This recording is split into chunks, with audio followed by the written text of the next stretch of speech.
Kita bergeser ke informasi lain. 2 orang ditemukan meninggal dunia di Gunung Piramid, Bondowoso, Jawa Timur. Perum Perhutani Kesatuan Pemangkuan Hutan KPH Bondowoso menegaskan kawasan Gunung Piramid tidak pernah dibuka sebagai lokasi wisata pendakian.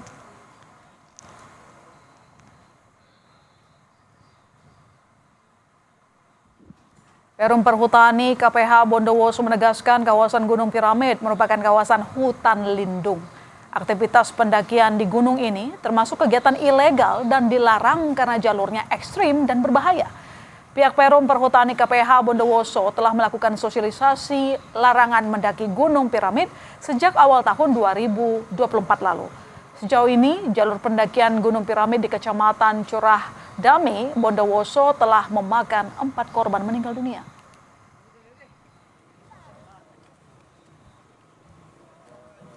Lokasi ini memang tidak pernah kita buka untuk pendakian. Bahkan kita melarang sejak tahun 2024 awal, bahwasannya Pok Darwis sama masyarakat sana dilarang untuk melakukan kegiatan wisata minat khusus.